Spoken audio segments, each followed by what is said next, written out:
I'd like to welcome you all to tonight's sustainability meeting for the city of Oshkosh.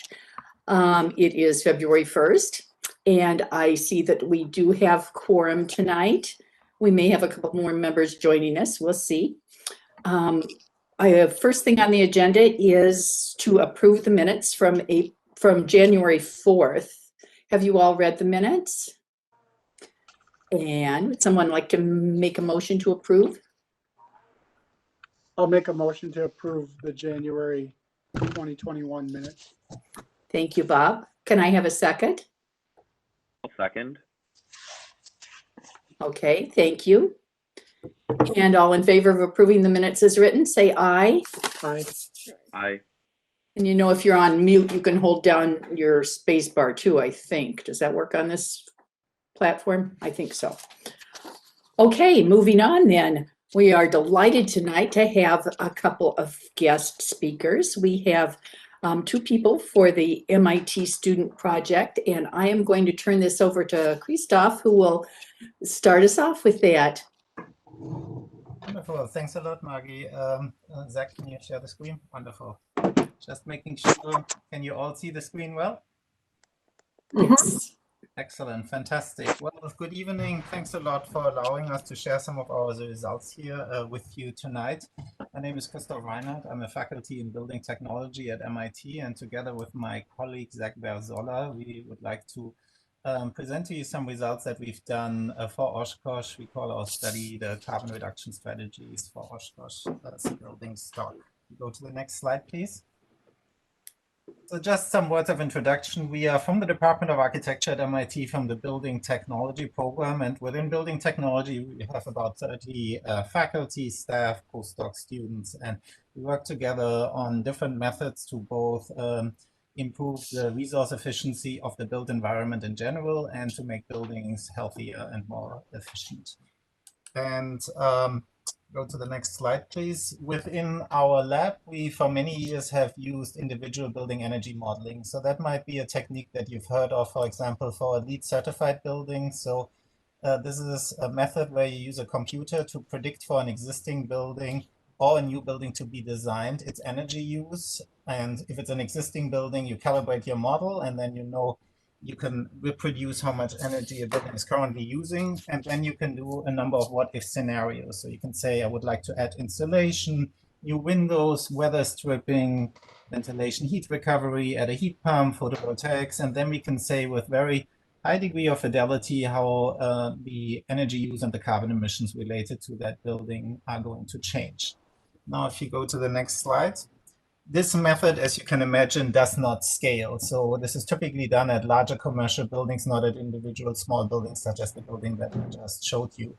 So in order to overcome this barrier and help us as a society to reduce carbon emissions from buildings, we've developed a method that's called urban building energy modeling. And effectively, it's a combination of large urban data sets with the method that I just described, which allow us now to basically do for over 100,000 buildings analysis in one go. And we initially applied this to the city of Boston. As you see here, we worked in Chicago, Dublin, Kuwait, Lisbon, and Singapore. And as you notice, these are all larger cities. But in order to have real impact, we wanted to go and start working with smaller towns as well. If you go to the next slide. So one of our students, Jennifer Fox, is an undergraduate student at MIT. She has some connection to Oshkosh. I'm not even sure anymore. Her aunt is living there. I don't know what it is. But we found out that you are one of the wonderful communities who's done their homework. You created a carbon inventory in 2013. And then you set 4 years ago, or 5 years by now, this ambitious milestone, how you want to reduce your carbon emissions going forward. And then our assumption was that you're in a similar situation as thousands of other communities that are in your situation, that these are the goals. It's not really clear how you're going to get there. And we effectively want to show you some simulation results tonight that show you how and what measures you could apply to the whole building stock in order to meet these goals. If we go to the slide, I just wanted to, I'm sure I'm preaching to the choir here, but provide a little bit of background where these ambitious carbon emission goals that you see everywhere come from. So of course, we know if we want to reduce climate change, keep global warming under 1.5 degrees C, Then next slide. The Intergovernmental Panel on Climate Change tells us that we have about 580 gigatons of carbon left to burn until 2050. That's all of humanity, that's everybody. And if we now take buildings into account, buildings right now take up about 40% of carbon emissions. The building stock is not going to change that quickly. If you see General Motors announced last week that they want to be carbon neutral by 2035, the transportation sector will be faster than buildings. So we assume buildings can have about half of the remaining carbon. So if we, to the next slide, translate that, our challenge is we have worldwide 300 gigatons of carbon and 30 years left until we make the global building stock carbon neutral. Next slide. So one of the issues is, of course, when you look at the world, that while in the US, most of the buildings are already built, globally, we expect over the next 30 years to double the floor areas, the amount of buildings that we have within the world. So we have to basically get to carbon zero while still accommodating all these buildings. If you go to the next slide, if we now continue to renovate 1% of our buildings, as is pretty much a constant number all over the world, and we only reach new construction that's carbon neutral by 2050, we're going to burn basically all our carbon that we have left without reaching a net zero building stock. So globally, what we need to increase the renovation rate to 5% per year. So 5% of all buildings have to be renovated every year. And we, as researchers and the building sector, we need to have methods for carbon neutral construction for all buildings types by 2030. So I thought that might be useful for you maybe to see how the goals that you have as individuals or as a town reflect what the whole world has to do. So we need 5% retrofitting rates, new construction carbon neutral by 2030. So now we want to show you, Zach is taking over, how this translates into the building stock of Oshkosh. Great. So back to this kind of milestones in Oshkosh. And we just wanted to put those on a graph and kind of remind you, if you haven't actually read these or it's been a little while, what these say. So the 2007 baseline emissions is about 262,000 tons of CO2 per year. And the 2025, 2035, and 2050 goals are for 25% reduction by 2025, 40% by 2035, and 80% by 2050, all from that 2007 baseline, based on measured energy data. But that was 13, 14 years ago. Where are we today? Well, in 2019, that had gone up almost 50%. And we were really surprised at this data when we got it. This came again from measured utility data for residential buildings. And when we looked at this data, we were really surprised. But in the milestone 2 document, that actually predicted roughly the same increase as well. We're still not sure exactly why. That's kind of came from the people that wrote that report, but we saw that borne out in the data. And then when we actually went and built our models, the models reflected that reality. And so you can see here, this is the baseline out of our model of all of Oshkosh, and I'll show it to you in a second. We're slightly lower, but generally on the same par. And then when we actually look across the floor, normalized by the floor area. So we look kind of at the average energy use per square foot of building, we actually are pretty spot on. So our model is at 172 kBTU per square foot, and the actual utility data that I just showed you is at 179. So less than 5%. We're right where we want to be across the 13,100 residential buildings we looked at here across Oshkosh. And that kind of small gap that you see from the residential data and our model probably comes because this is in all of the buildings, in all the residential buildings in Oshkosh. And as you can see, we did leave out a gap of the kind of more commercial buildings as well. We really focused on the residential buildings here in this study. So that's kind of tells us, okay, we're in line where we are with our baseline. But then kind of that now tells us when we go and study our efficiency upgrades for these buildings that we're predicting good percentages of reduction and kind of that this model is valid. So what are these actual upgrades that we looked at? We took an off-the-shelf program. The Department of Energy has this Energy Star Home Upgrade Program.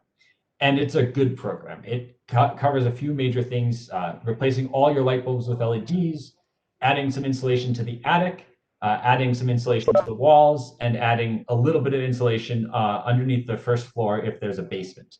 And generally, this is on top of some existing insulation, bringing it up to a certain standard. And this is based on a kind of typical US home. Also adding energy efficiency appliances is typically on wear out or as you need it. But basically, eventually replacing all of the appliances in that building with Energy Star appliances. Finally, moving to a 95% or greater efficient gas furnace. And these are condensing furnaces. They're relatively new but mature technology that really is a huge improvement over past furnaces. You can actually see in this picture here, these plastic pipes. You don't even need a normal exhaust duct that's out of metal. This is just basically PVC piping because it really is quite efficient. Then kind of the second level of upgrades that we looked at, replace that gas burning furnace with an electric heat pump. And we're looking at a heat pump because this is a national trend as we're trying to get towards these decarbonization goals in buildings. We need to move away from fossil fuel consumption at the site. And so in order to do that, you need something that runs off electricity, because then as you clean your electric grid, you don't have to deal with the individual buildings as well. And so a heat pump, for those that don't know it, this is the outside unit, and this is often what the indoor unit looks like. You can also have one that hooks up to a central air system. Basically, it's an air conditioner in the summer, and then in the winter, it flips the cycle. And so instead of providing cool air using it actually takes the heat from the cold outside air and brings it inside for you. And it can do this very efficiently, often 3 or 4 times more efficient than, say, a gas furnace. But the performance does vary. And these have been used more and more in colder climates as well. Then finally, we looked at an upgrade of photovoltaic deployment, basically how much is necessary to meet the goal on top of these upgrades. And one thing to say about the heat electrification, the heat pumps, in certain climates, based on it doesn't always meet the goals. It can be challenging depending on the electricity, and you'll see that coming up in a second. So that Energy Star upgrade to those homes, that's a 28% reduction from the baseline. But this is if you apply it across this is applied across all residential buildings in Oshkosh. So substantial reduction, but nowhere near reaching the goals, not even actually getting to this 2025 goal alone. We looked at that heat pump, and as I just alluded to, it didn't actually help, it hurt us. And the challenge there is that the Oshkosh electricity mix is quite carbon intensive. And so as a result, you're using less total energy, but your emissions per unit of energy being used goes through the roof. And so you actually have fewer, you lose out on the emissions reduction. So for the moment, we put aside the heat electrification. As the grid is cleaned up in the future, that could very much change. And across the country, in different parts of the country, the heat electrification will actually greatly reduce your emissions. So it really just depends on the local power grid. That kind of last step, we looked at the PV panels. And so to get to that 2035 goal, which is where we really focused in on, you're going to need about 45% of the rooftop area in Oshkosh covered with PV. It doesn't actually have to be 45% of the rooftops. This is just the equivalent area to give you an idea of scale. You could put that in a field. You could put some on the rooftops. It just needs to be that needs to be the total size of the system, 116 megawatts, which is quite substantial. That's a big PV system. But it is getting cheaper and cheaper all the time, and these numbers are not unheard of. Just to kind of recap, though, on where what we've just shown you here, for the actual, down to the homeowner's perspective, should they be paying for an Energy Star upgrade? Well, they're paying about $8,500 now. The payback's about 5 to 9 years. Again, it's going to vary home to home. We did a very average of kind of the existing home standards, but so each home will be very different, but roughly fall into that range. And that renovation will result in a 30% reduction in carbon emissions. What about that PV? You add that on top, well, that's now costing $26,000, but the payback, because they're heavily subsidized by the federal government with a 26% tax credit, will come back in 8 to 9 years as well. And that results in a 2/3 emissions reduction. So, and both of these, I should say, includes about $2,500 each of state and federal kind of incentives to support these programs that bring the cost down from what their actual, from what their full cost is. Most of that is actually in pure rebates. So, kind of wrapping that up, what are the takeaways? Well, the 2025 goal is fairly infeasible. You'd require the 20% renovation rate to get all of Oshkosh's buildings renovated, get that 28% emissions reduction, and even then you'd still need a fairly sizable PV deployment all in the next 4 or 5 years. But the 2035 goal is feasible. It will require all the residences in Oshkosh to be upgraded to the standard or more. And on top of that, 116 megawatts of photovoltaics somewhere in Oshkosh area, or purchased electricity. So it could be purchased as offsite renewables. There's a whole market on that side as well. And to reach that goal, you will require a 7% renovation rate. Again, the current, as Christoph mentioned at the start, the current is about 1% nationally and globally, and we're really hoping for 5. 7 is definitely a big push, but is doable. To get to that 2050 goal, however, it requires an 87% emissions reduction from today. And right now, with the current grid, that's impossible. So state level action will be required to clean up the power grid. And a 66% reduction in power grid emissions from today in the Wisconsin area will be needed to meet that 87% goal in conjunction with that heat electrification I talked about. And that brings the power grid emissions down to 740 pounds of CO2 per megawatt hour, which is, again, 66% lower than where it currently is today, but similar to other parts of the country. Currently, Pennsylvania, Delaware, Maryland area has about that. It's lower in other parts of the country as well. So it is feasible to get there. It's just a matter of doing it. So that's kind of what we've been working on, and we'd love to have a little chat with you. Hear any questions you have. Thank you, Zach and Christoph. If you could stop sharing your screen, that'd be great. Thanks.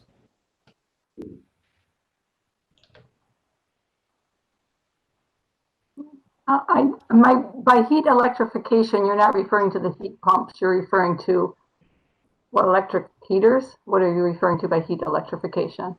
Electrification is typically used as a term to switch from oil or gas to electricity. You wouldn't use a direct heater, you would use a heat pump. I mean, Okay, so electrification just means you use electricity, but it would, of course, be ludicrous cost-wise and environmentally to use just a resistive. Okay, okay, so you're talking about going just to heat pumps.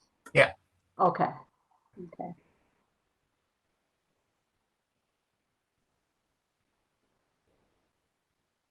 Margie, you're muted if you're trying to talk.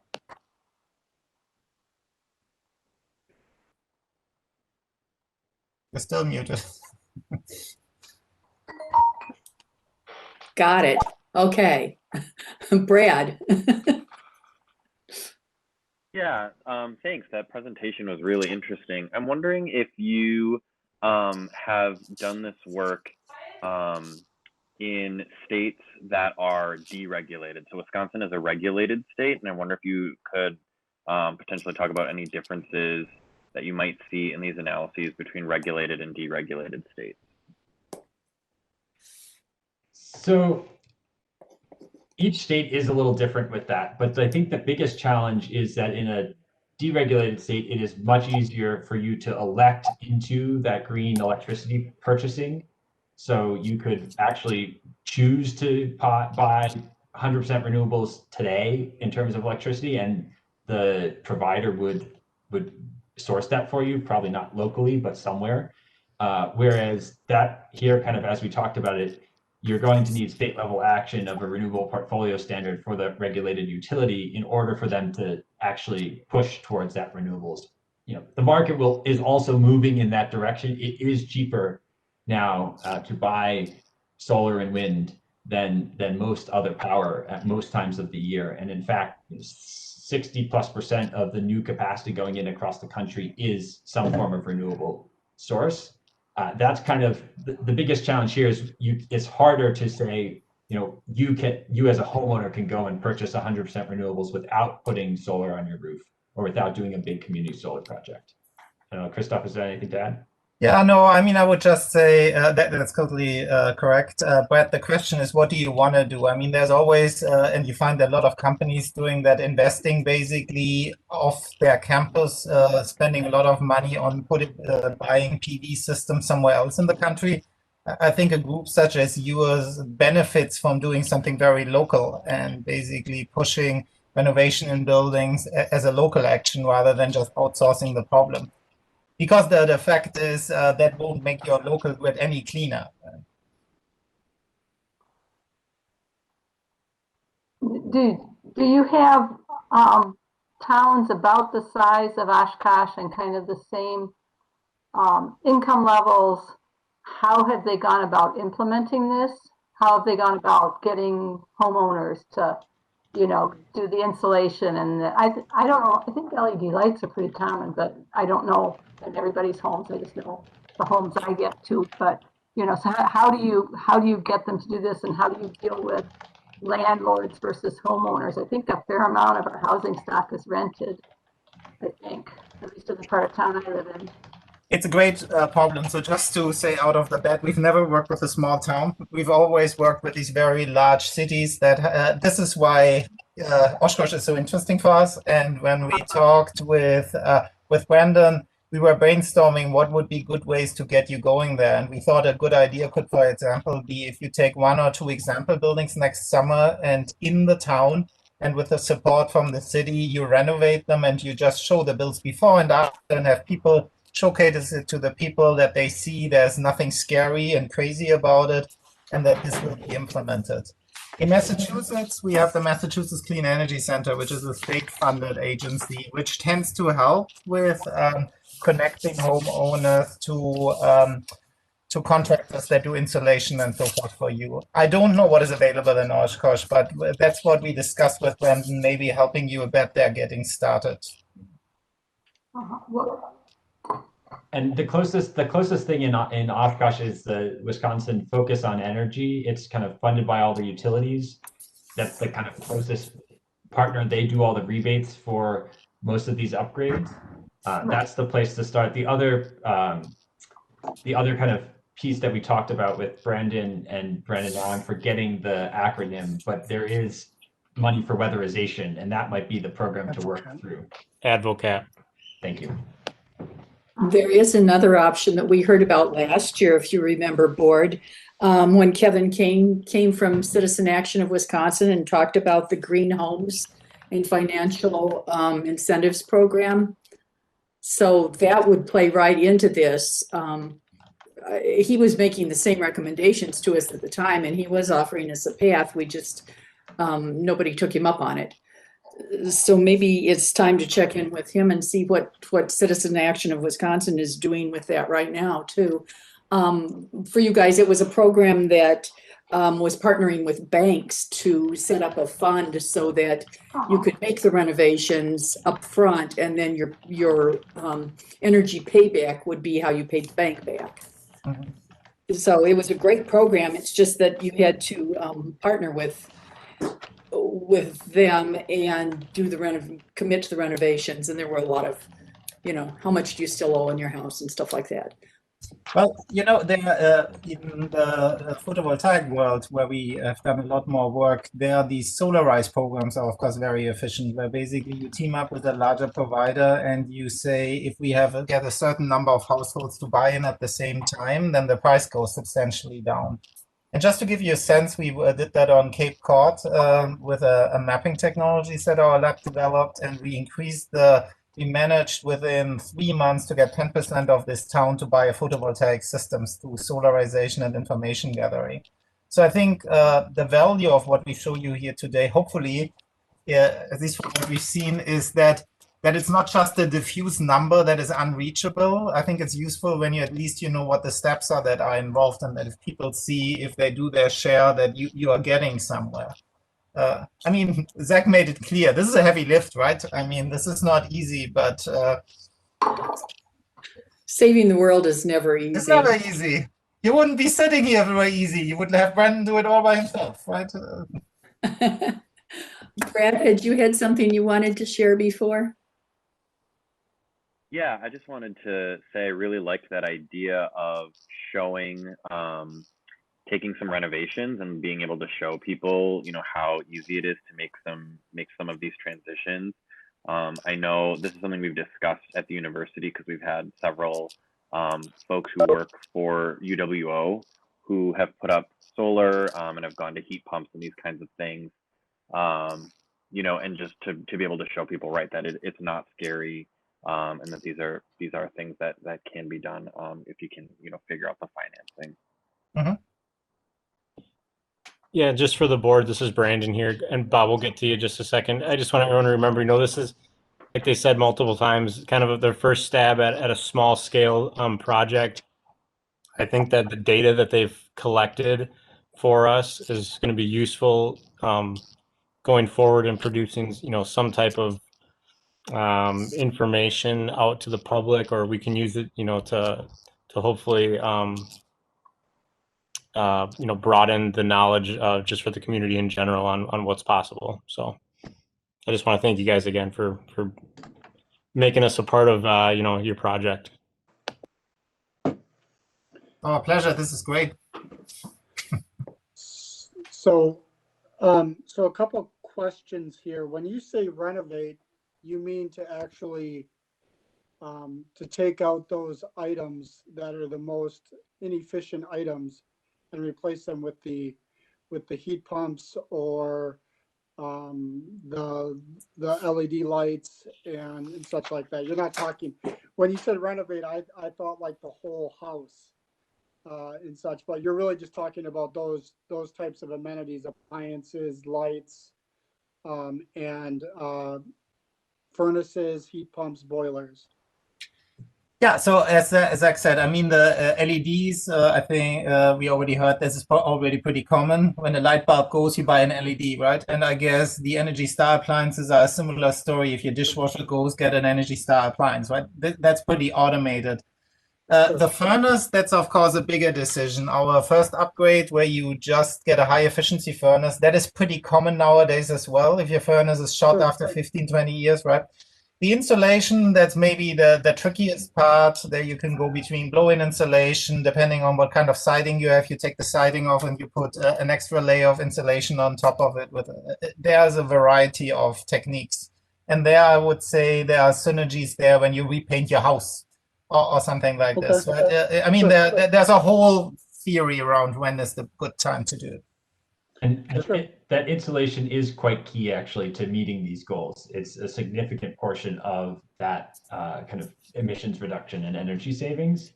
And so that's when we talk about renovation, that's the big ticket item. You can blow into roof insulation almost any time. That is a huge part of it. You can put floor insulation in pretty easily if you've got a basement. But that kind of, if you have nothing in the studs, it's also not that hard to blow into the walls. But to really get to that Energy Star standard, you have to add a little bit of external insulation outside of, beyond what's a 2x4 wall. And so that's where it comes in at that siding replace. You know, if you're replacing your siding or you're doing some major work on the siding, that's the time to do it. Sure. And I guess I kind of picture that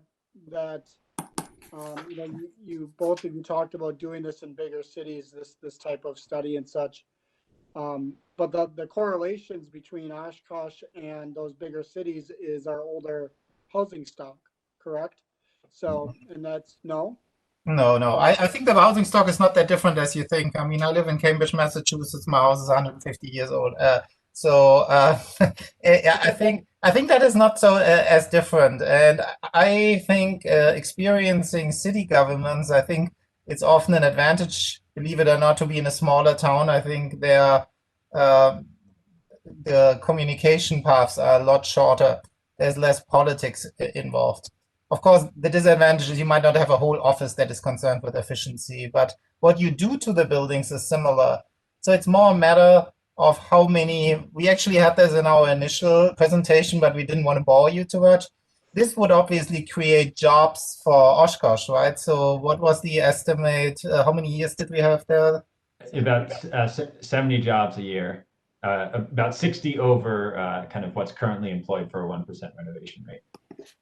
So I think this is ultimately how you get to this, right? If you have, if there's a new stimulus bill for buildings, then I think the best that can happen to a town is to say, well, we're doing it ourselves, right? We go into Home Depot, get the stuff, and we learn how to insulate it. Probably you have contractors that know that. And I think this is partly the beauty of this whole concept that is very much distributed across the whole US. Sure. Thank you. Brandon, would the city community development has a program that works with owner occupied housing in regards to providing loans to those households? Do we involve any of this type of path to upgrading homes and housing in this area in regard to that program? I think the weatherization in general, a lot of that falls back on Advocap. Sure. We have the pleasure of having Stephen here tonight for a future topic or a future item on our agenda, but jumping in and answering Bob's question. Hi, everybody. Yes, Bob. For the loan programs, the weatherization and such, those types of improvements are eligible. You know, a number of people do like roofing and siding and stuff, but insulation, all that stuff, any energy upgrades, those things can be eligible for our programs. Involving any that are done in a more sustainable path than others, does that increase anyone's ability to be able to get those or not? Are you asking if people have gotten those through our program? Yeah. I don't know that I don't think anyone's specifically applied for those yet. But we do note in our program overviews, which have our information, that those types of projects are, you know, we do prefer to see those types of things. So, yeah, we do look at that and we do factor that in. Sure. Okay. Now I happen to work in the housing sector of Oshkosh and for a public housing agency, and I know that over, say, the last 15 years, we've invested heavily in tax credits, which put a large emphasis on providing Energy Star and energy efficient appliances and heat pumps and stuff like that. And so putting this into context of older housing versus, you know, upgraded or newer housing, our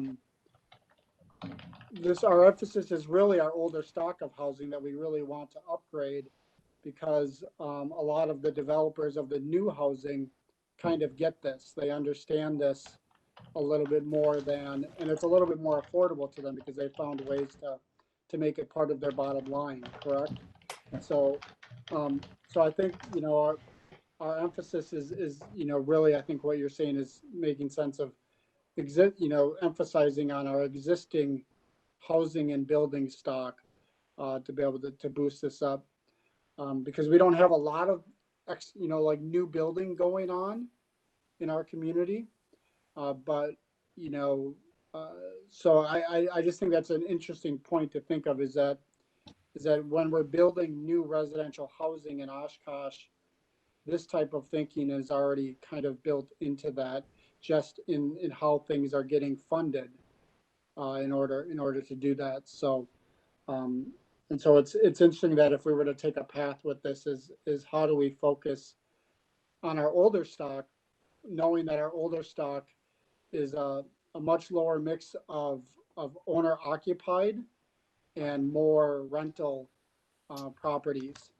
And so which makes it tighter for those property owners to see the benefit of doing this. And so it's education on that level of trying to kind of build that bridge in order to see the benefit of this. So, but thank you. Any other board members have anything they'd like to ask while we have the experts on board here? Okay, we'll see no hands raised. I guess I would like to thank you very much for an absolutely excellent presentation. I'm really happy that we have this information. I think that we can find quite a bit to do with it. And so thank you for picking Oshkosh. However you managed to choose us, we're glad you did. And major thank you for sharing with us tonight. We'll make sure that this doesn't go to waste. We will pass this on to someone as soon as we figure out how it should go and why and where.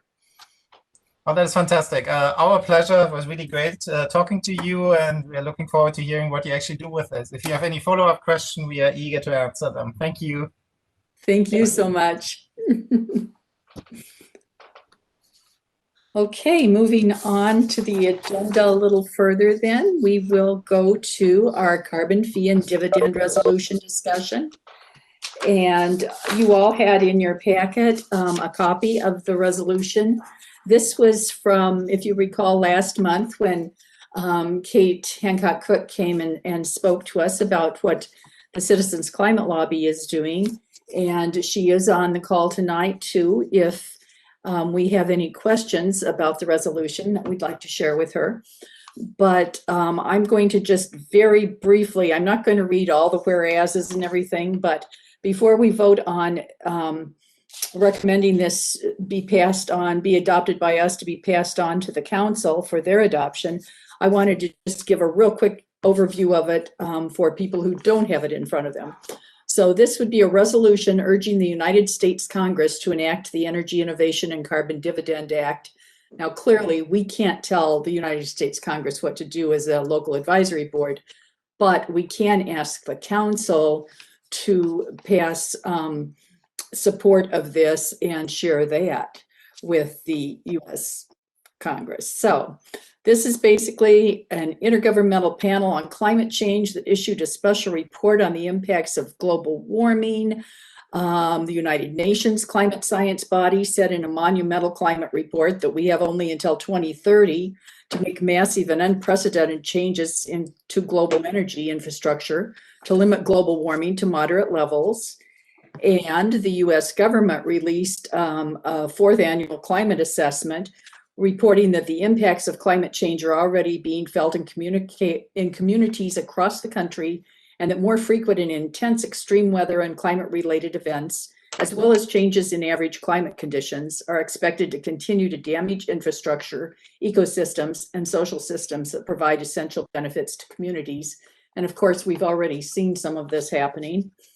And conservative estimates by the world's climate scientists show that to achieve climate stabilization and avoid cataclysmic climate change, emissions need to be reduced a lot by 80 to 95%, which kind of plays into what we just learned from our friends from MIT. So it's just amazing how this all ties together, isn't it?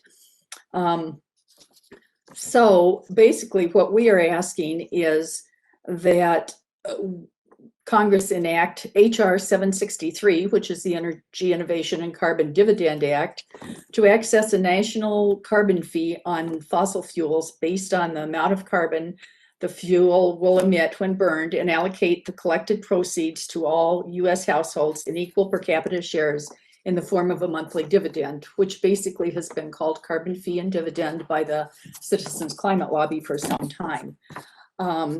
And since the city of Oshkosh established us, the sustainability board, and we created a sustainability plan, which states in Chapter 3, Energy, that shifting away from fossil fuels has the significant benefit of avoiding pollution that negatively impacts health and increases greenhouse gases, while encouraging greater use of locally produced renewable energy resources. And since the Energy Reduction Act that we're discussing would address many, many issues from social to economic, as well as environmental, we would like the city of Oshkosh to urge the United States Congress to enact without delay the Energy Innovation and Carbon Dividend Act. And so that is what we will be voting on. I'm sure you all had a chance to read this. Does anyone have any comments on it, or do we have any questions on it that we would like to address to Kate at this time?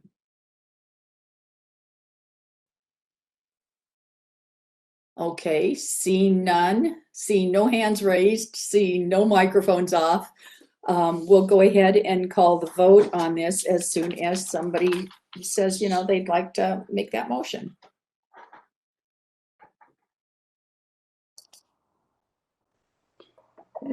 I'd like to move that we advise the Common Council of Oshkosh to make this resolution.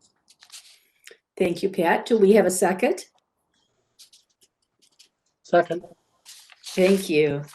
Okay, can we call the roll on this one, Brandon? Yeah, sure can. You want me to do that? Yes, please. Okay. What's the proper wording? Just say if you're in favor, yes or no. All right. So just one by one name, say the person's name. Right, Okay. person. So we got, do I got to do Pat and Bob again? Yes. Yes. Okay. We'll start with you, Bob. Yeah, aye. Pat, Aye. Margie, Aye. Michelle, Aye. Vic, Aye. Eric, Aye. Lisa, Aye. is that it? 1, 2, 3, Did you, 4. Eric? Oh, and Brad. Aye. 1, 2, 3, 4, 5, 6, 7, 8. It That's sounds it. like it passed. Okay, thank you for that. Moving on to the next item on the agenda, social media discussion and action. Do you have a report for us tonight, Brandon and/or Vic? Sure. Sorry, I'll unblock all my things. I made a bunch of posts for January. They went out, some people interacted, we're at least getting some sort of interaction back. I've got some stuff planned. I just need to finish them up for February. Thank you, Margie, for emails with content. That was very helpful, and I really appreciate it. I believe the Get to Know Your SAB questionnaire went out last month as well. We can send it out again. It's something I've been wanting to do for a while. So it's just a couple of questions about us. So we can do little profiles on us on social media. Kind of gives a face to who we are, explains our background, why we're involved, what it is we're passionate about. It just kind of allows people to get to know us. So we can send that one out again, but I am asking that those get back to me by the end of this month so that I can actually start posting them next month. If anyone has questions, comments, concerns, please just let me know. That's about all I've got. Any questions? Please do have it sent out again because I kind of maybe don't know where it is. That's okay. Does anybody else have anything they'd like to add for social media? Okay, moving on then. We are bringing back the fossil fuel divestment resolution. I spoke with the head of the financial department at the city, and I'm trying to find it here. I've got 52 different pages, not that one, I guess, in front of me. Anyway, we discussed it, and we went through the fact that there were just a few words in there that really weren't that was keeping the long range finance committee from feeling comfortable with it. So we changed those words. They are pretty much at the very end if you've compared the two documents.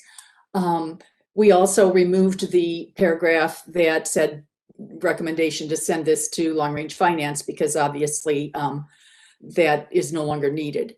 So it is ready for us to just approve as revised, and then it is my belief that we can have, apparently at some time, we will be getting a flow chart for how our resolutions are supposed to go through the machine that is the city of Oshkosh.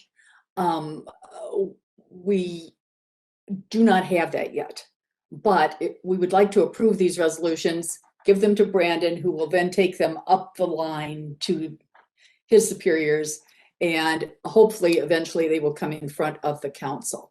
So that is our plan. That is what we're hoping. So if you've all had a chance to see what that change was and would like to, if someone would like to make a motion to approve it as written, that would be awesome. Margie, can you just tell us what the changes are? I didn't compare it to the original document, so I haven't figured out what changed. You know, Pat, I would really, really love to do that, but I realized about a minute ago that I do not have that in front of me. Wait a minute, maybe I have it electronically. It's right at the end of the document. Final draft resolution. Okay, yes, I do have it. Who knew?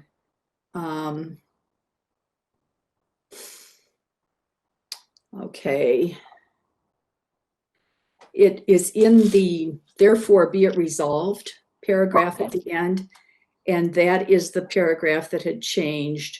The final half of that sentence where it says, and divest from direct ownership of any public equities and corporation bonds of companies connected with fossil fuels within 5 years.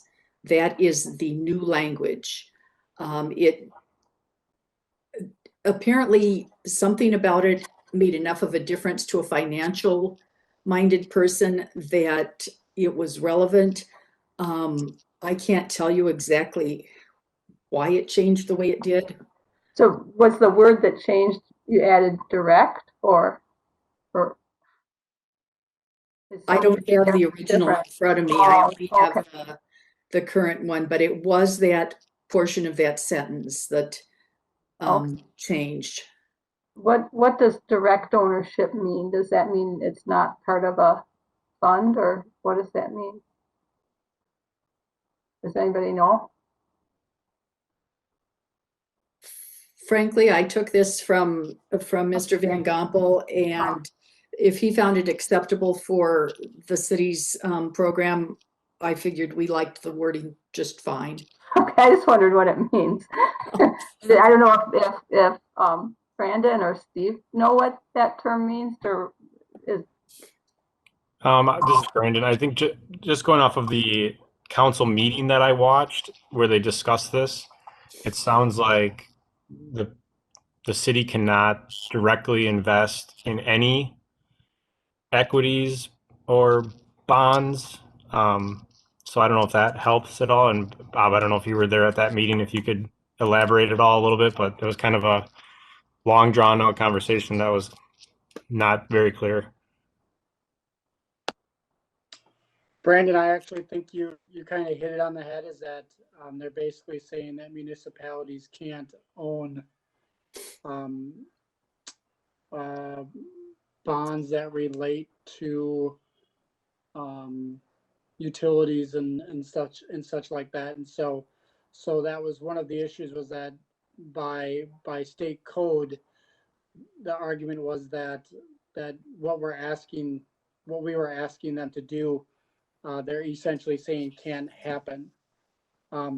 What I understand after listening to what Margie said about what the resolution is, that they're willing to look further into in deeper detail into finding out if there is anything that's maybe owned that's traded or done through, like, say, one of our contractors that runs some of our plans, and to take 5 years to figure out, not necessarily figure out what that is, but to move away from any of those plans that may exist. So that's how I understood the direct funding, and then connecting it to the 5 years. So 5 years is typically an acceptable number that we put onto resolutions like this to move away from something. And we didn't used to have the 5 years, or I should just look it up later? Or The other 5 years was in our initial, it was in the initial language. What it said was something about, it was mutual funds, combined mutual funds or something. And since the city is not allowed to participate in that except through a couple of collaborations with other municipalities. Yep. Where it's done as a state thing. It's all state mandated apparently. And so for whatever reason, this language did not run afoul of what state mandated the way our previous language had. Okay. So again, as I said, I'm not a financial person, and I can't explain. I don't know what public equities and corporation bonds mean, you know, but and I guess I didn't really feel that we needed to analyze the financial part of this, as just the fact that we'd really like to have the city divest from anything. And it's going to take care of itself in that amount of time anyway, because as we all know, everything's going to become alternative, and there's not going to be any issue, right? Who knows? There we go, folks. Yeah, I like the thumbs up. Good plan, Vic. Okay, is there any further question or discussion on this item? Actually, I still would really like to have somebody make a motion motion on this. I'll make a motion to move the divestment policy forward to the council. Thank you, Bob. Is there a second? I'll second. And Thank you. Hey, point of order. Yes. Sorry. So just for consistency's sake, we might want to move it first in the future. We were discussing when we shouldn't have been yet, Bob. I did Yeah. just realize that. Okay. Yeah. So, all right. Thank you. Usually, point of order, come earlier. It's okay. Is there any further discussion now that it has been moved and seconded? Okay, then let's just take a vocal vote on this one. All in favor of accepting this as written, say aye. Aye. Aye. I Aye. Is there anyone opposed to this resolution? Does anybody wish to abstain? Okay, then we will consider this resolution passed to go through whatever channels it needs to go to reach the council, so that they can vote on it. Who had second there? Was it Michelle or Vic or Lisa? I think Brad and I both seconded at the same time. All It's right, Michelle. I'll put you in for Michelle. Thanks. Woohoo. Thanks. Boy, you'll do anything to get in the minutes, won't you, Michelle? I'm Gotta kidding. sneak in there somehow. Yep. Okay, then we have a green tier score sheet update, and I believe that that's why Stephen was kind enough to join us for our meeting tonight. He and Brandon have been discussing this, and go for it. Tell us what's happening. Yeah, Brandon, do you have this open, did you say? Or do you want me to open it up and I can share my screen? Either way, I can open it or you can open it. It doesn't matter to me. If you're going to explain it, it might be better for you. Just you'll have the, your cursor ability then. Okay, I'll open it here. Just pulling it up here. It was in the, I think it was in the. Yep, I got it here. I just gotta make it so we can see it. Trying to think what folder that was in again. This is in the annual report folder. That's right. There's only like 400 folders, so it's not that hard to remember. Yeah, so hopefully you can see my screen here. So basically, I think a number of you are familiar with our Green Tier Legacy community membership. So that's a program for anybody that's not familiar. The Green Tier Legacy Community Program is a program through the Wisconsin DNR. So communities, counties, organizations can elect to join voluntarily to join this program and become a member. And a couple of conditions that they have are that we set a baseline for where we are from a sustainability standpoint and how we're doing as far as sustainability initiatives are concerned. And then we try to grade ourselves every year and try to assign targets for the next year. So it just kind of helps us compare how we're progressing throughout according to a set of criteria that they have in this score sheet. And I believe that they are actually in the process of trying to update and revise this score sheet. But as of right now, this is the one that I've had to work out off of. So Brennan and I have been talking about this one. So we'll talk about this. Just wanted to mention also the other part of the Green Tier requirements is that we submit an annual report every year. So this score sheet and the annual report kind of complement one another, and they just kind of help the Green Tier group be aware, and us, just as importantly, become aware of how we're doing and just try to help us push ourselves forward. So we just wanted to bring this up and give you an update on this.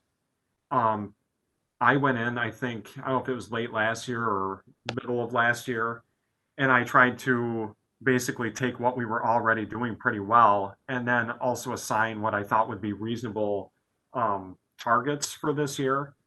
Hey, Stephen, I don't mean to interrupt, Stephen, but on the bottom of the page, I think we're looking at county, and do we need to be looking at community? Actually, let me see here. I don't know why that tab is called that. They are different, I believe, right? Let me just see. Because I think I actually put them in here, and I don't know if they. Okay, either way, I just want to make sure we're looking at the right one. So. Yeah, I think they're all the ones I actually put in there. I believe from what I can see, they're all the same at this point, Brandon. Okay, sounds good. Yeah, that tab I should rename, or you or I should rename that.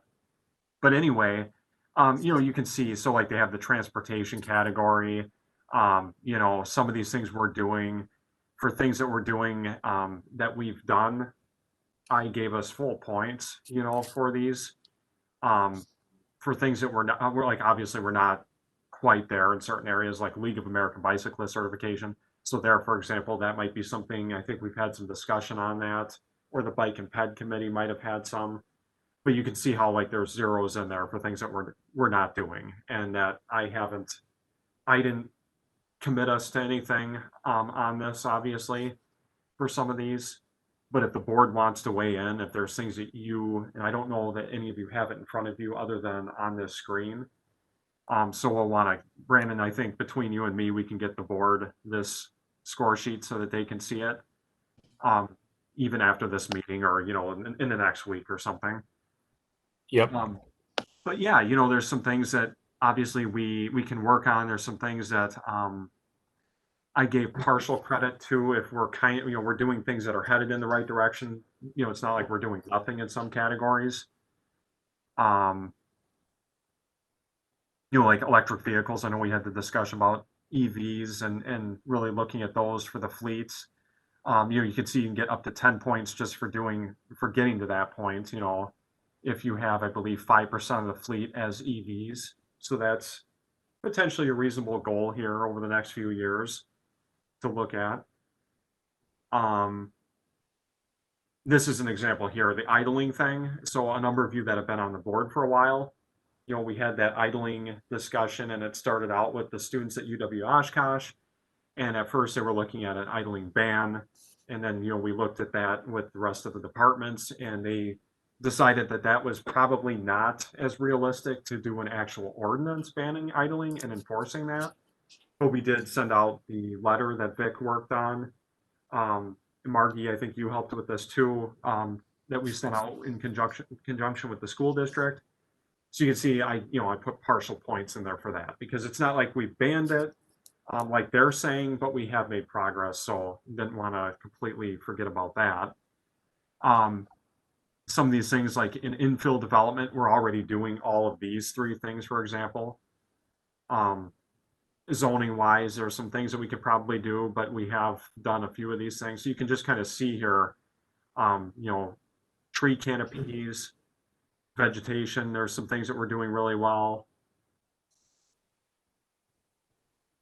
Just going through here, I'm going to look and see it. For example, for 2021, I put the greenhouse gas reduction goal. We've been discussing that. That was one thing that I didn't have for 2020 or 2019. I put that in here.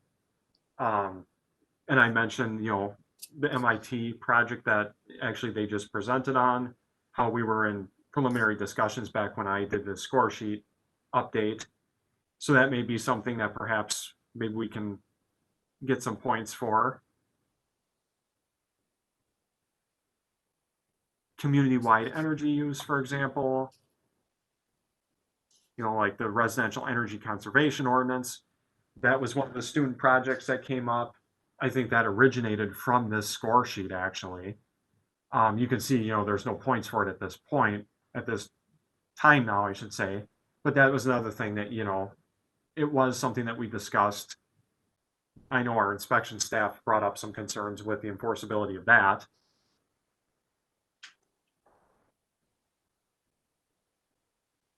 Municipal energy use, that's another category that I think, we've been having discussions about. So that might be something that may warrant closer examination of some of these goals, to see whether that's some of these are things that we want to pursue over the next couple of years.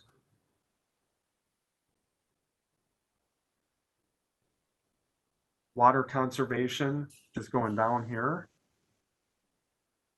I think there's still a number of things here that we can, like water and sewer use, tracking that, and how to reduce.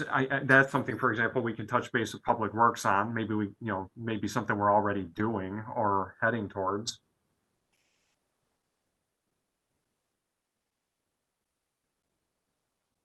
For example, water and wastewater infrastructure, I think there's a number of areas where we're doing really quite well. Some of the programs that DPW has already implemented or are working on. Stormwater management. I'm just going down, see if anything stands out. Stephen, when we did our goal sheet last month, one of the things that came right to the top for all of us, it seemed like, was the waste management.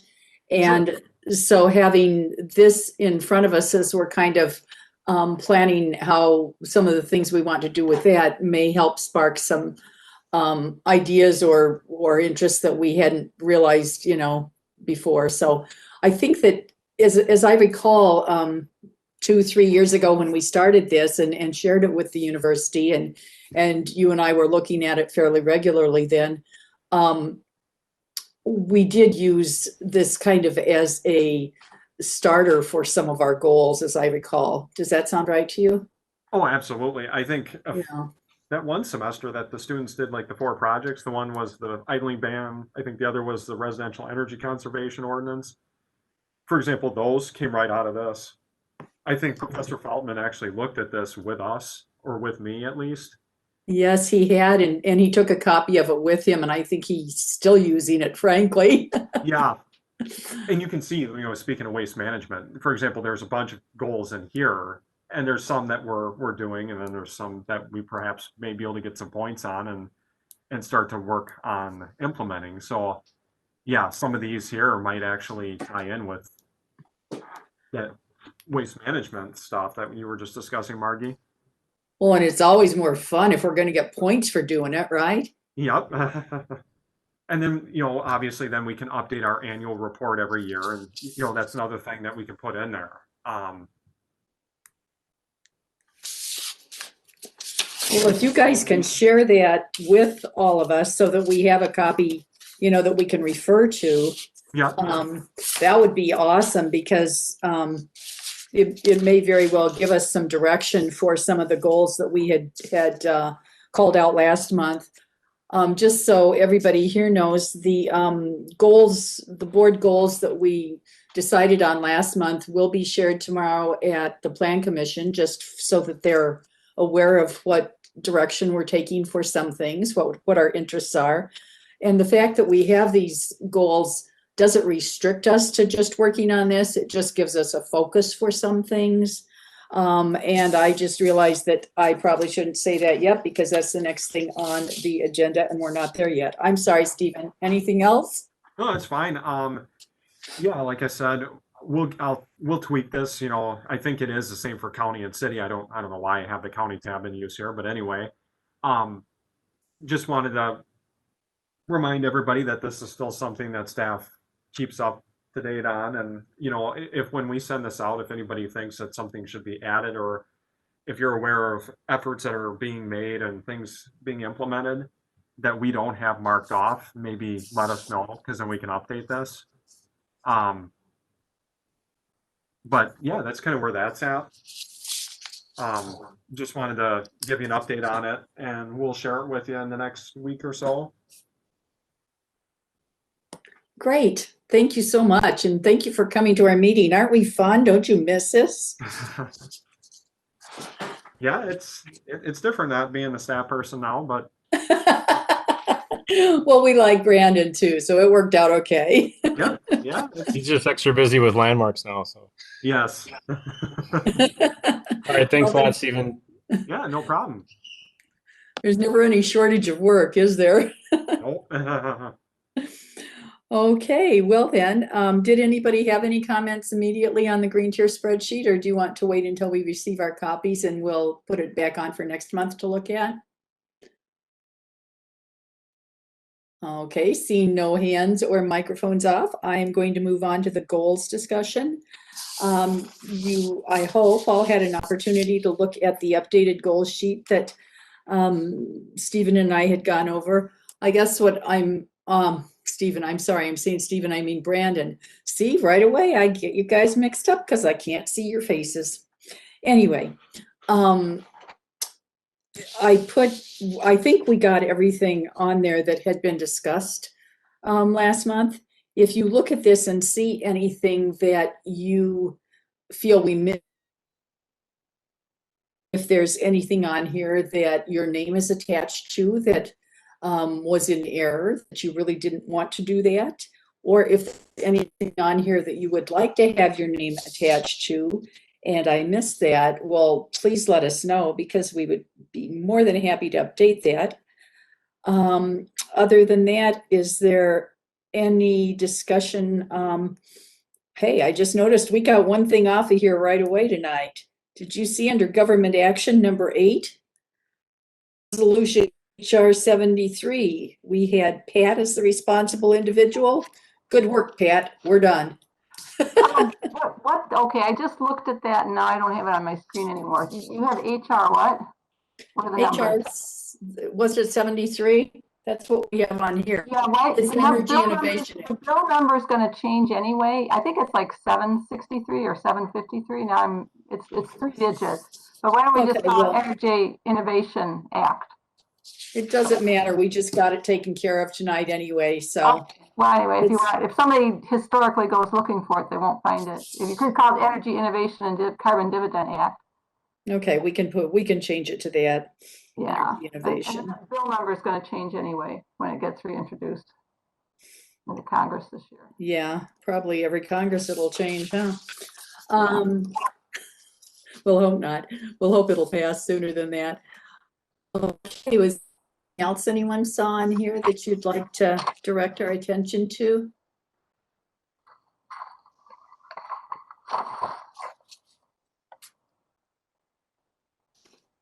Okay, so we basically got all the action items and the responsible individuals. We're all happy with that.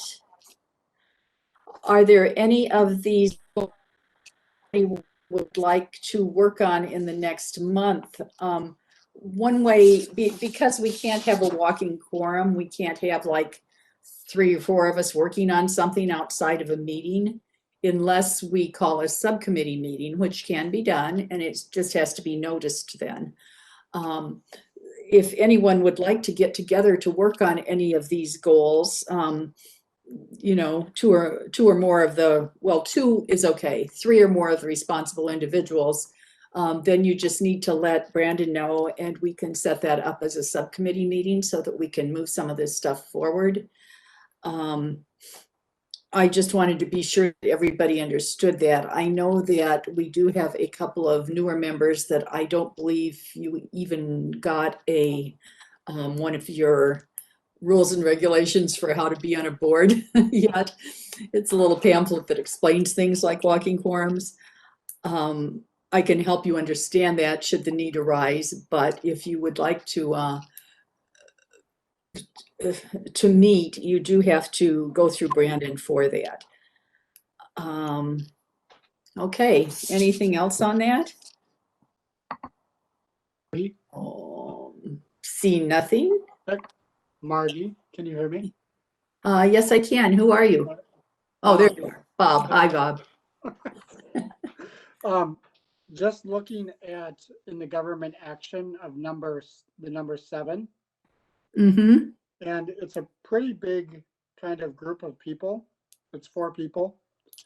So, so I'm thinking that if we were going to take any paths to creating some structure to what we might want the SAB to take on, it would be worth it for us to meet sooner than later to kind of build a plan and have those conversations. And since it's 4 people, it would be considered it would have to be noticed in order to do that. So, so I don't know if Brad, Michelle, and Ken's not here today, if they're interested in meeting in the next month to kind of create some type of structure of how we move forward working on that goal.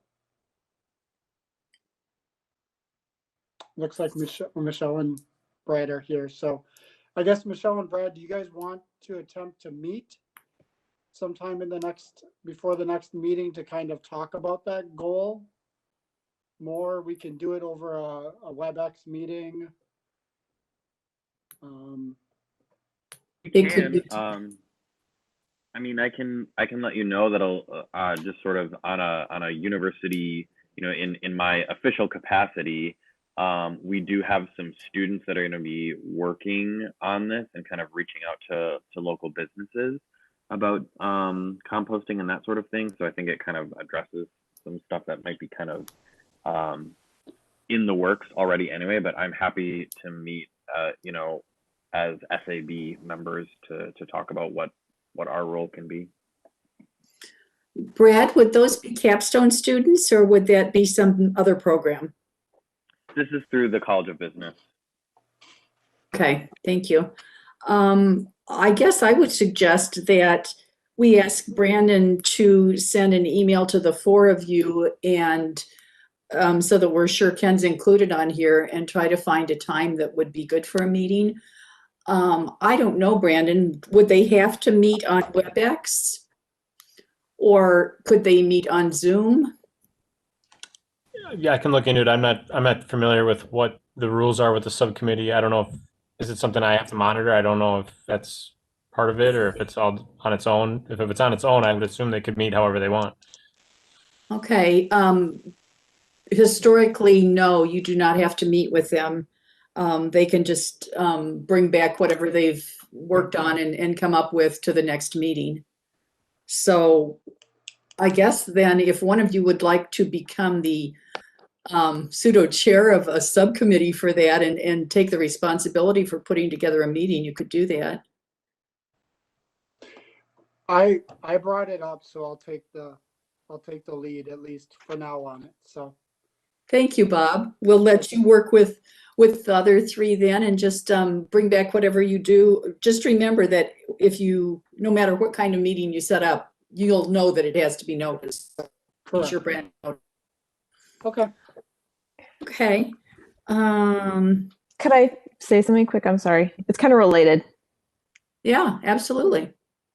We also have almost that same group doing the reduced plastic usage in number 8 in education and outreach, but it's Vic, Ken, myself, and Brad.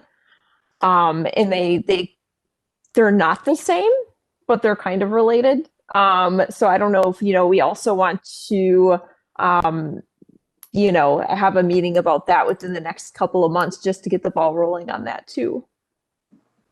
Might you be able to have 5 of you meet on that? And I mean, Vic's there for the education and outreach. Am I right, Vic?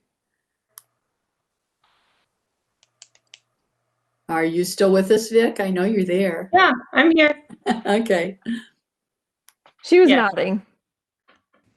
Do you think that would need to be a separate meeting, or do you guys want to just work that out amongst yourselves and let Brandon know?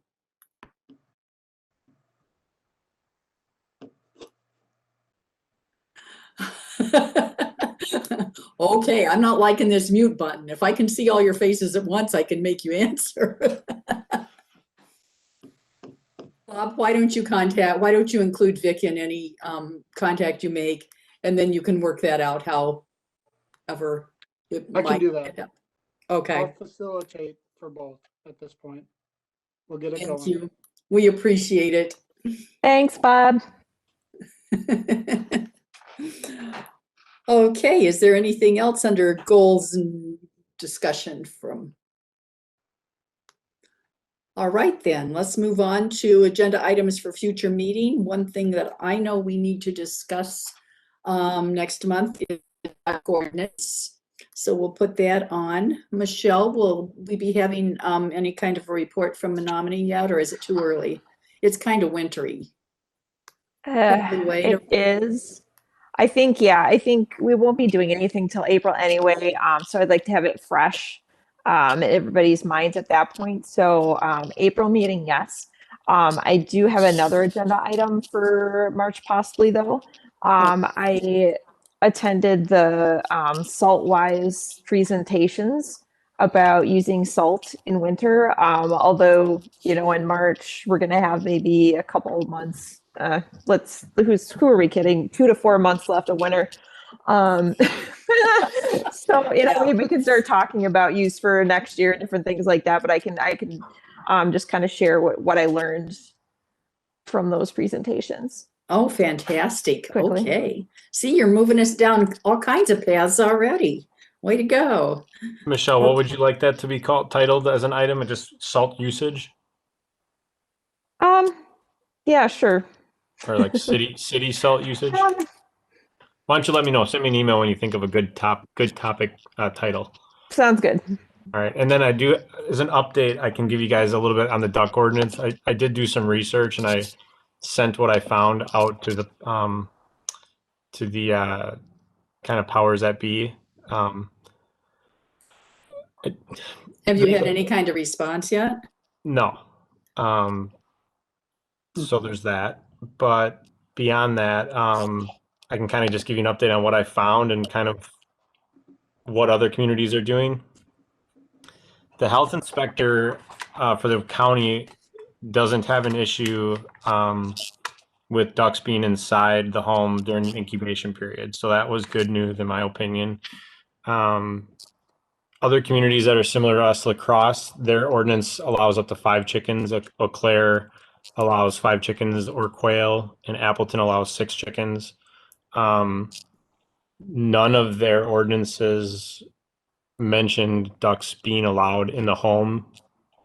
They did, however, say the opposite, that they were not allowed in the home. However, the one that did not have anything in their ordinance was La Crosse. And I called their clerk, and they said that if a license is obtained, they would be okay with allowing chicks to be in the home during an incubation period. So I didn't call Eau Claire or Appleton to talk to their health department, but ours and La Crosse's both seem to be okay with it. So I passed all that information up the chain, and I'm just waiting for a response back. Okay, well, hopefully times we can include that on the March agenda, just because it's starting to be, I think. I'm not really up on this duck thing, but I think it's starting to be baby duck time of year. Maybe I just think that because everybody gets baby ducks for Easter or something. I don't know. But I think we should get that taken care of as soon as we can. Was there anything else anyone had for any future agenda item? Okay, seeing no hands, seeing no microphones off. I would say that our next meeting will be on Monday, March something, the first Monday in March. And we will still be on March 1st. Is it March 1st? Okay. Oh yeah, 28 days, blah, blah, blah. Yeah. Monday, March 1st. And I assume we'll still be on WebEx next month also. If that changes, of course, we would let you know, but I imagine the best it would do would be to go to a hybrid. So this is kind of working. And having said that, would someone like to make a motion to adjourn? Move to adjourn? Second. All in favor of adjournment? Aye. Hi. Hi. Great. Thank you all for coming. See you next month. Bye-bye. Bye.